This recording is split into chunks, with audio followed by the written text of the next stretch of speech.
Oi, povo de Deus, todo mundo bem? Eu, Neide Maia, chegando por aqui pela milésima vez, como eu sempre falo, porque a gente tenta gravar desde as 4 horas da manhã, aí chega 5, chega 6, vai chegando 7 e a gente não conseguiu gravar tudo direitinho ainda. Por quê? Porque é muita coisa para organizar, é muita coisa para gravar, muita coisa para estudar, tem que ensaiar a maneira aqui, o vocabulário, a maneira de colocar no ar. E aí eu tava preparando o conteúdo, preparando desde ontem, estudando e tal, e quando chega na hora, aqui o telefone trava, o telefone não abre, e aí a gente fica aqui sem saber o que fazer. Mas eu vou tentar falar aqui um pouquinho. Desculpa se houver barulho aí na rua, eu estou aqui com outro equipamento que também estava difícil de arrumar aqui, porque estou adaptando nesse fone para ver se melhora o som. Quero pedir desculpa porque os vídeos anteriores aí que eu gravei, dessa semana, o áudio ficou muito ruim, muito baixo. Eu estava ouvindo ontem, ficou muito baixinho, porque eu estava muito cansada, e eu ainda estou cansada, com a minha voz cansada. E aí ficou muito baixinho porque eu estava sem condições de preparar esse microfone, não estava com paciência, e é uma coisa assim, meio complicada. Então, eu estava preparando, tinha preparado o conteúdo aqui, inclusive era com o doutor Ricardo Ventura, sobre a análise da entrevista do senhor Givaldo Souza, o popular mendigo. E ele falou algo muito interessante. Eu queria colocar um trecho aqui no ar, né? Eu não tenho autorização, não recebi resposta ainda, mas eu vou colocando aqui na medida do possível. Se eu receber aí o famoso strike, eu não posso fazer nada, né? A gente vai dar um tempo e a gente continua. Mas como todo mundo está fazendo, e a nossa missão também é mostrar informação para o público, nós vamos também fazer, seguir aí todo mundo, mas mostrar tudo dentro das normas e não mostrar nada que traga nenhuma ofensa para as famílias e para as pessoas que estão assistindo. E eu tinha preparado aqui, o outro aparelho ali deu deu um piti ali, não funcionou. Esse aqui também não abre, o que eu já tinha deixado aberto, de repente entrou aqui um comercial e aí ele acabou não abrindo. Mas o doutor Ricardo Ventura, ele fez uma colocação muito interessante, que ele disse o seguinte: vocês procurem aí no YouTube Ricardo Ventura, o canal dele chama Não Minta Pra Mim, ele faz todo o estudo sobre linguagem, é tudo de bom o canal dele. E um especialista mesmo, também assisti outros especialistas que depois eu vou citando aqui. E ele disse que, segundo a análise dele, na opinião dele, o senhor Givaldo Souza, o morador de rua, a fala dele, a entrevista dele, é de uma pessoa considerada narcisista. Porque na primeira entrevista, que foi lá do portal Metrópolis, que foi com os amigos, aí eu vou citar o nome depois, agora eu não vou citar o nome para não errar, né? Então, ele disse que, e se a gente observar bem o que ele disse, e observar bem lá o que o senhor Givaldo falou, todas as falas dele, tá tudo certinho, encaixa tudo certinho. Ele dominou a entrevista, foi o que a gente percebeu. E tem alguns momentos ali que os entrevistadores ficam olhando um para o outro, eles não têm como cortar, eles não conseguem cortar. Numa entrevista que eu li dos dois entrevistadores, eles sendo entrevistados por outros, né, porque eles também já ficaram famosos devido à entrevista que eles fizeram com o mendigo. Então eu acompanhei também a entrevista dos dois, e eles falaram que foi combinado, né, para deixar ele bem à vontade. Mas pareceu assim uma coisa meio estranha ali, porque parecia que eles estavam constrangidos, tentando achar um meio de interromper e não estavam conseguindo. Então, segundo, né, o Ricardo Ventura, ele é um dominador, um perfeito dominador na questão da linguagem, né? Na questão da linguagem. E aí ele colocou o momento em que ele foi abordado pela moça pela primeira vez, na questão da oração. Quando tem ali uma foto, que está espalhada essa foto em todas as redes sociais, né, ele recebendo uma oração, em outro momento ele entregando a Bíblia, um pontinho que deixa uma pulga atrás da orelha. Quem tirou aquela foto? Com qual objetivo aquela foto foi tirada? E foi postada também junto com os áudios da moça. E tem muitas coisas intrigantes, misteriosas nessa história, né? Mas vamos voltar aqui para a análise do Ricardo Ventura em relação à entrevista. Então ele diz que ali, quando ele recebeu da moça a Bíblia e também pediu a oração, então ele soube investir de uma maneira que deixasse a pessoa impressionada, que foi o que aconteceu. E ela ficou tão impressionada com a linguagem dele, com o jeito dele, é tanto que no áudio dela, quem ouviu, que acho que todo mundo ouviu, eu recebi logo, quase no momento que aconteceu, né, por morar na mesma cidade. No áudio dela, vocês vão ver que ela conta, que ela descreve que ele segurou numa parte do corpo e falou um palavrão. Vocês lembram disso? Então, aí, ele já tentou seduzir. Ele já tentou seduzir ela, segundo a análise do senhor Ricardo Ventura. E aí, a gente começa a catar pontinho por pontinho. Quando ele nega, né, que o carro era branco. O carro não era branco, o carro era vermelho. E aí ele nega veementemente, com toda a convicção, que ele não apanhou, né, que ele trocou murros ali. E a gente não vê ele trocando murros ali no vídeo. A gente vê ele descendo uma pessoa totalmente debilitada, apanhando de soco na cara, de chute, de pesada, e depois sentado. E a gente vê que ali ele está sentado, que é ele ali sentado. E ele nega veementemente. Por quê? Porque no fundo, porque mexeu com a ferida dele, segundo o senhor Ricardo Ventura. Mexeu com a ferida dele, com o eu, com o ego dele. Então ali ele não quer admitir que ele apanhou ali. E por isso ele nega que era ele ali sentado no chão, pertinho do carro. E que os repórteres lá não tiveram a oportunidade de mostrar para ele ali, porque ele interrompeu, ele dominou todo o tempo da entrevista. Já começou, né? Já começou, segundo os repórteres, eles foram pegos de surpresa, porque ele já começou já falando das geleiras, falando da Omicron, falando da guerra, um assunto totalmente fora, desconectado do assunto da entrevista, ele trouxe para impressionar.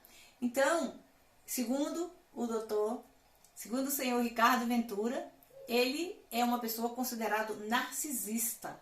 É aquela pessoa que puxa tudo para cá, né? O narcisista, mais eu, 1000 vezes eu, 100% eu. Assim é o narcisista.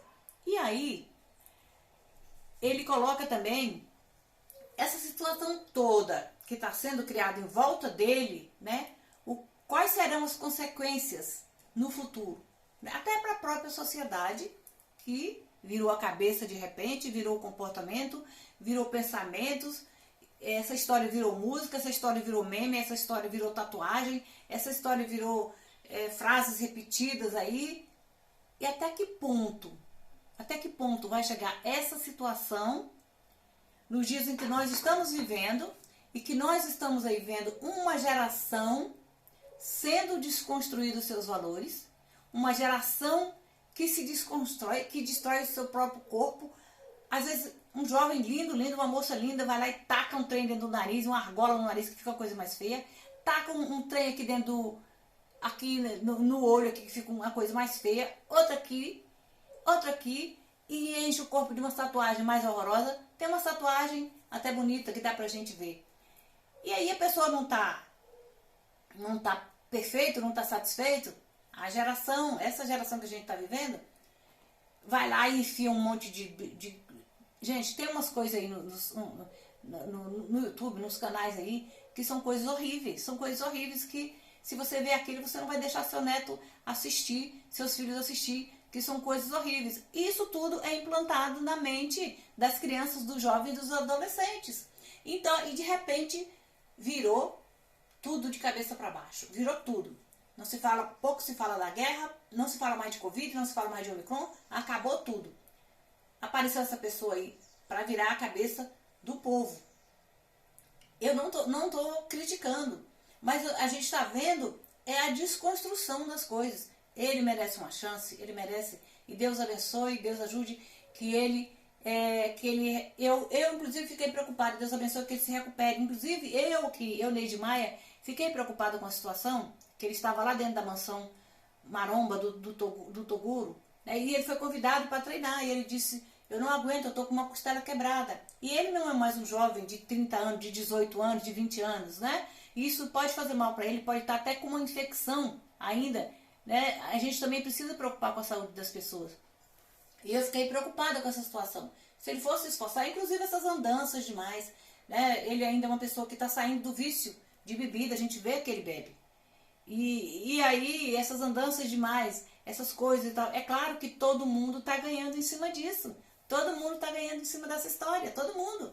Por que eu quis trazer essa história aqui pro canal? Porque eu fui cobrada, eu fui muito cobrada pelos meus seguidores, pelos meus espectadores. Eu disse, todo mundo está falando, você não vai? Inclusive, gente, eu perdi seguidores, eu perdi inscrito, porque eu não coloquei os vídeos, não coloquei o áudio da moça, não coloquei vídeo, não coloquei coisas aqui no ar que eu disse que eu não ia colocar. Eu vou colocar sim, mas de pessoas, de autoridades falando sobre o assunto com a devida autorização. Quando eu receber autorização, aí sim, eu vou falar de quem está fazendo análise aqui de uma forma responsável para a gente não causar nenhum problema para as famílias. E eu tenho certeza que a família da moça, a família do personal, eles também estão sofrendo. Eles estão sofrendo muito mais. Eu tenho certeza que eles estão sofrendo muito mais. Aquele problema ali na hora foi um momento de impulso. Ele agiu, foi no impulso, a questão do espancamento. Mas e essa moça, quando ela sair da questão lá da internação, quando ela sair, que ela for se deparar com o mundo, aí estão seguindo perfil fakes aí, gente. Não é possível que a gente goste de ser tão enganado assim, na cara de pau. Tem perfil fake da moça. Não é possível que uma pessoa que passou por uma situação daquela ser exposta e de repente tá aí com um perfil com 30 e tantos mil seguidores. Não é a pessoa. Não é a pessoa. Então, gente, vamos ter um pouco de consciência. Eu sempre estou pedindo um pouco de consciência. Agora tudo bem, já está tudo feito, já está tudo espalhado, já está tudo dito, tudo bem. Mas o que nós precisamos é de amenizar um pouco a situação. A gente se colocar no lugar do outro e sentir a dor. Ah, Neide Maia, você está só criticando o mendigo? Não. Eu já elogiei ele na questão das palavras, na questão verbal, e que Deus abençoe que ele consiga também ter a sua vida reestruturada. Eu vi ontem aí, em um canal, ontem à noite, vou passar isso aqui em primeira mão, que eu acho que muita gente já deve ter passado, que ele ganhou um apartamento, não vou citar o nome de quem, mas eu vi a pessoa entregando a chave na mão dele, e é uma pessoa super conhecida no meio da mídia, da internet, que ele ganhou um apartamento. Então, ele merece, porque ele tem a filha, ele disse lá na entrevista, no podcast, que o sonho dele é dar uma casa para a filha dele.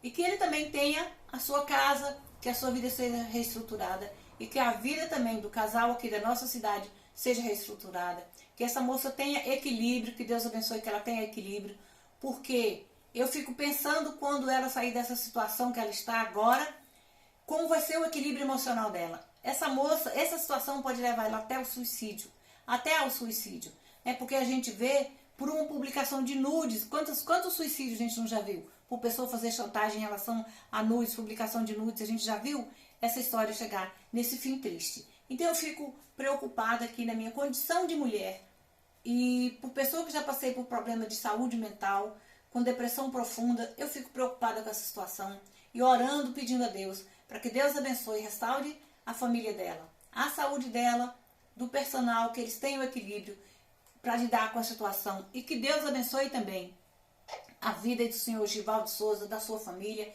e abençoe o nosso país, abençoe o nosso jovem, a nossa geração que está aí sendo tão manipulada por questão de coisas tão ruins que estão sendo geradas para atingir a nova geração,